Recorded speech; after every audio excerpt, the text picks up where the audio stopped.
Oi, povo da deusa, bem-vindos a mais um vídeo. Meu nome é Pamela, eu sou sacerdotisa de Morrigan e também de Queridian.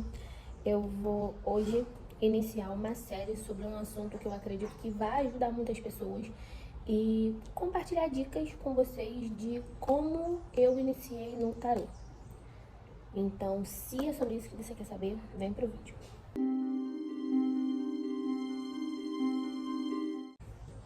Eu comecei jogando tarô de uma forma muito diferente. Primeiro que eu foquei mais na teoria do que na prática. E depois, quando eu parti para a prática, eu ainda utilizava isso aqui. Olha o estado desse livro. Você tem noção do que esse livro já viveu comigo. E eu dei muita sorte de achar um sebo com muitos livros esotéricos. Muito do que eu sei sobre druidismo eu achei lá. Na verdade, a maior parte sobre tarô, a mesma coisa. Então, eu dei muita sorte porque eu achei conteúdos muito antigos. Assim como eu tenho mania de anotação, eu achei esse livro aqui, que é do Carlos Godo, se eu não me engano. Editora Pensamento. É isso mesmo? Acho que é, né, gente? Porque tá sem capa. Eu já nem lembro mais. Só que esse livro me ajudou muito. Muito, muito, muito, muito. Assim como eu tenho mania de anotação, esse livro também tem umas anotações. Então vamos começar pela carta número 1. O tarô de Marselha original, ele é desse modelo aqui, ó. A carta número 1 é a carta do mago. Alguns tarôs começam pelo 0, mas no meu tarô, o louco é o último arcano maior. Então, é assim que funciona. Essas são as cores originais do tarô de Marselha, tá? São as cores principais, tá? E é nesse modelinho aqui que vocês vão encontrar. Então, não tem erro. O meu tarô é da marca Mandala. Ele tem esse M aqui, essa, acho que é uma rosa dos ventos aqui. E agora eu vou começar explicando pra vocês o que eu fazia quando eu estudava o tarô bem lá no início, porque mesmo 10 anos se passando, eu continuo estudando. Então, vamos lá. Eu deixava a cartinha aqui, né? Pegava meu livro e começava a ler. Aí aqui tá escrito: o homem no sentido natural, desconhecedor de suas potencialidades e possibilidades. Por que desconhecedor? Essa carta é uma carta assim até positiva. Só que quando você vira ela de frente pra você, o mago tá olhando pro lado esquerdo. O lado esquerdo simboliza o passado, ok? Então, prestem bastante atenção nisso, porque vocês vão ler a carta inteira e depois englobar ela na tiragem. E nisso fica uma tiragem muito mais completa. Então, ele tá olhando pro lado esquerdo. Ou seja, ele tá olhando pro passado. A carta do mago representa um homem jovem, ou seja, ele não sabe muito bem o que ele tá fazendo. Então, talvez ele esteja buscando no passado referências para conseguir agir no presente de uma forma melhor. Porque não faltam ferramentas para ele aqui. O mago tem a varinha, tem objetos que ele precisa para realizar a magia, só que ele ainda não realiza. Então, o homem no sentido natural, desconhecedor de suas potencialidades e possibilidades. Seu chapéu em forma de lemniscata, o 8, horizontal, mais conhecido como infinito, e do conhecimento esotérico, ou seja, é um chapéu que simboliza o símbolo esotérico do conhecimento, tá? O que está na cabeça do mago. E tendo em vista que nós também temos que ver pelo lado das cores. Deixa eu ver onde estão as cores aqui para eu falar para vocês. Cadê? Essas são as cores predominantes: vermelho, azul, amarelo, branco e verde. O verde expressa regeneração, decomposição, desagregação, podendo representar ao mesmo tempo renovação. Em geral, é expresso pelo simbolismo vegetal nas cartas, que são as plantinhas que a gente vai ver aqui. Ó. Só que, além das plantinhas, o verde e o amarelo na cabeça do mago representam o intelecto, as fixações intelectuais do indivíduo, entendeu? Intelectualismo mesmo, e fala sobre uma pessoa muito inteligente. Então, para a carta do mago, né, a gente já vai entendendo, é assim que a gente vai destrinchando como que a carta age e sobre o que a carta fala. Então, por exemplo, esse livro aqui veio com umas anotações, né? Então, vocês podem ver aqui na varinha, realizar, entendeu? Que é o objeto que ele vai utilizar para realizar o que ele está preparando aqui. Onde que está? Aqui a mesa, a gente fala sobre o materialismo de possuir as coisas que aqui estão. A regeneração e a renovação a gente vê aqui nas folhas, e a gente também vê no verde aqui, que apesar de ser uma pessoa que ainda não sabe exatamente o que está fazendo, é uma pessoa que tem uma boa capacidade de regeneração para recomeçar. Então, nas mãos do mago, nós vemos o bastão, que também é chamado como cetro, né? A moeda, que representa um círculo. E o vegetal significa vitalidade. Até porque é uma carta que fala de uma pessoa jovem. Então, por exemplo, caiu essa carta numa tiragem que eu perguntei a respeito do namorado da minha consulente. Então, a gente já sabe que é uma pessoa jovem. É uma pessoa que a gente pode botar aí entre uns 16 a 28 anos, por aí.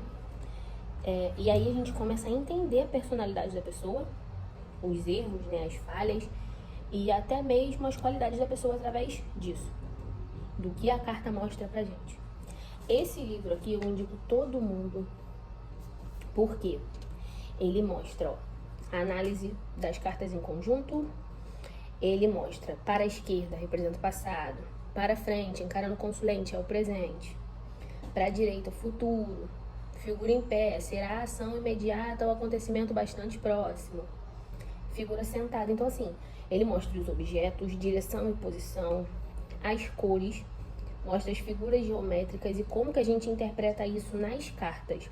Aí ele mostra nível mental, espiritual e físico, que são os níveis do intelecto que o tarô influencia, né? Que o tarô consegue acessar para buscar o que a gente está querendo. Detalhes importantes da carta do mago. Detalhes importantes da carta do mago. A posição do cetro e da moeda que está na mão dele, tá? A direção do cetro. O cetro está voltado para o presente, para o futuro, e a moeda para o presente. Os braços formando um símbolo também muito específico. O disfarce do potencial dos objetos sobre a mesa. Punhal, que significa a espada. A taça, que significa o cálice, que também a gente pode, né, falar sobre isso de forma mágica. A moeda, que representa o círculo, e o bastão, que é o cetro, que é um objeto de poder. Então, apesar de uma figura nova, às vezes é uma pessoa que já tem um certo poder ou busca um certo poder e vai alcançar. E o olhar e a direção do olhar do mago. Então, assim, aqui na interpretação do livro, tá a seguinte: posição correta, que é quando a carta cai assim, pra cima. Início de atividades, tá? Por quê? Por conta do excesso da cor vermelha. A cor vermelha, na maioria das vezes, ela significa ação. Empenho para falar, atuar, estudar ou escrever. Ou seja, é uma pessoa inteligente, é uma pessoa que vai ter característica de persuasão forte, é uma pessoa que vai ter uma lábia que outras pessoas talvez não tenham ou não saibam como ter. E capacidade de aceitar riscos, inteligência alerta e aberta. Eloquência persuasiva, já falei, né? Inteligência alerta e aberta, a gente pode entender que é uma pessoa que não tem medo de se arriscar, mesmo sabendo os riscos. Posição invertida. É assim, quando as cartas vêm de cabeça para baixo. Eu, particularmente, não utilizo método nenhum onde as cartas venham de cabeça para baixo. Por quê? Eu já acredito que o tarô, ele seja impiedoso, entendeu? Ele seja duro. E quando as cartas vêm assim, por mais que uma hora ou outra a gente consiga achar uma carta que não seja tão agressiva no sentido invertido, a função da carta invertida é essa. É mostrar como que aquela situação pode ser de uma forma assim muito verdadeira. Então isso aqui costuma desesperar as pessoas. Então eu não uso esse sentido, mas a posição invertida da carta do mago significa mentiras, covardia, entendeu? Fraude de todo tipo, pessoas charlatãs de todo tipo, pessoas que são muito mentirosas, pessoas que crescem em cima da mentira, entendeu? Então, quando a gente pergunta de uma pessoa específica, ela já mostra que esquece a pessoa. Sentido esotérico. Reconciliação de extremos, desenvolvimento do eu dentro das possibilidades oferecidas pela vida, a cegueira do homem perante seu próprio estado e suas potencialidades espirituais. Por que cegueira do homem? Porque, gente, a gente pode ver que a carta do mago é uma carta muito completa. Ela tem todas as cinco cores. Ela tem todas as 5 cores e é uma carta que mostra uma pessoa que tem todo um potencial, tá? Tem potencial, tem os meios para chegar aos bons fins, mas é uma pessoa que, em vez de prestar atenção no presente, para construir o futuro, ela tá prestando atenção no passado. Então, todas as vezes que eu pegava para estudar a minha carta do mago, eu tenho uma memória que eu preciso escrever para eu fixar melhor as coisas. Então, eu tinha meu caderno, que eu não faço a menor ideia de onde foi parar, provavelmente eu dei pra alguém. Então, eu tinha meu caderno, eu anotava tudo isso, e aí, assim, eu fazia uma pergunta e botava a carta do mago, assim, pra responder, sabe? Ou o que acontecia depois, né, que os meus estudos foram ficando avançados. Eu embaralhava os arcanos maiores, só os maiores, tá? Por quê? Eu comecei a jogar só com os arcanos maiores, porque só com os arcanos maiores a gente consegue abrir um jogo tranquilamente para uma pessoa e conduzir esse jogo só com os arcanos maiores, tá? Então, eu optei por aprender eles de uma forma geral, porque os naipes, acreditem, por mais que sejam 56 cartas dos naipes pequenos, dos arcanos menores, eles são mais fáceis do que os arcanos maiores, tá? Os arcanos maiores englobam muita coisa, como dá pra ver aqui. E eu embaralhava, fazia uma pergunta, às vezes referente a fulano de tal, e a carta respondia ou interpretava. Eu vinha aqui, lia, entendia, lembrava e fazia a minha interpretação, tá? Então, assim, mas no livro tá escrito isso. Sim, o livro mostra pra gente os detalhes teóricos. Os detalhes da prática ficam por nossa conta. Existe uma coisa sobre o tarô e sobre a maioria dos oráculos que as pessoas não aceitam. Por quê? Porque de alguma forma isso fere elas e faz com que elas achem que elas são menos poderosas e poderosas, vamos colocar assim.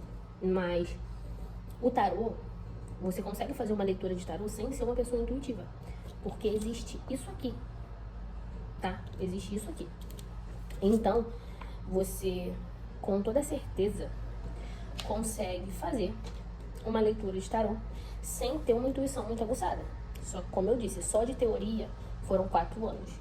Só de teoria. Eu sou uma pessoa que eu sou muito perfeccionista. Então, né, não preciso nem falar nada.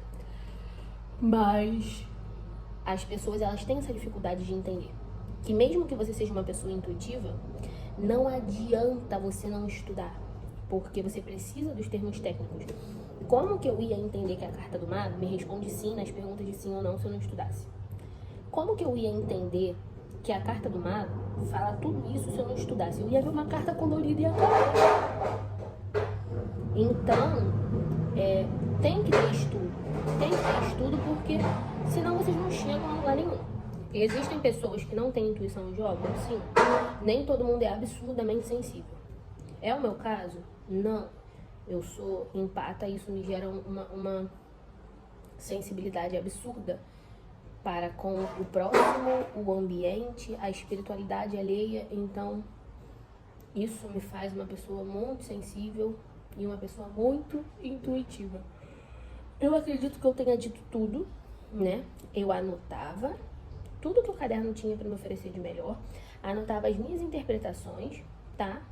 E quando eu comecei a praticar com pessoas próximas, eu usava o livro, tá? Sem vergonha nenhuma. Sem vergonha nenhuma. Eu dizia que eu estava aprendendo e que eu precisava olhar para ter certeza. E acredite, conforme eu fui vendo que eu acertava, eu fui diminuindo a frequência do livro até que eu comecei a jogar sem o livro e hoje em dia já há anos de forma profissional. Então, o tarô, ele é um oráculo muito extenso e é um oráculo para pessoas muito inteligentes. Então isso de aprendi tarô em uma semana é mentira. Você pode não levar 4 anos como eu levei, porque eu sou perfeccionista. Então eu já sabia jogar, eu já tinha uma certa prática, mas eu preferi ficar reclusa mais tempo para eu praticar mais e melhor. Outra coisa, o tarô original, como eu disse, é dessa forma aqui. Ele tem essas figuras e essas cores. É o tarô original. Para você aprender qualquer tipo de tarô mais fácil, aprende esse aqui, tá? Porque o tarô de White, tarô egípcio, tarô das bruxas, tarô não sei o que, tarô não sei o que lá, todos eles são baseados nesse tarô aqui, ok? Só que quando a gente muda o desenho, muitas das vezes a gente muda o significado das cartas. Então, o Everyday with Tarot, por exemplo, que é um tarot que eu tenho uma paixão absurda, ele vem com o livro. Ou seja, por mais que as cartas tenham um sentido parecido, elas são diferentes. Então, vem o livro e a explicação das cartas e tudo mais. Então, se você quer realmente aprender tarot de forma mais fácil, aprenda o tarot original, que é o tarot de Marselha. Hoje, a única marca que eu sei, né, que fabrica um tarô de Marselha idêntico ao original é a Mandala, tá? Tô ganhando nada pra falar isso, só que eu acredito que conhecimento deva ser compartilhado, por isso que eu fiz esse canal, entendeu? Eu espero que vocês gostem do vídeo. Se vocês gostaram do vídeo, curte, tá? Isso é muito importante. E deixe o comentário de vocês. E semana que vem eu volto com a carta da Papisa, que é a carta número 2 do tarô de Marselha, tá bem? Qualquer dúvida, qualquer coisa que vocês queiram saber a mais do que eu falei, podem perguntar. Porque senão o vídeo fica muito mais extenso do que deveria. E eu não gosto de conteúdo maçante, tá bom? Então é isso, gente. Beijinho e até o próximo vídeo.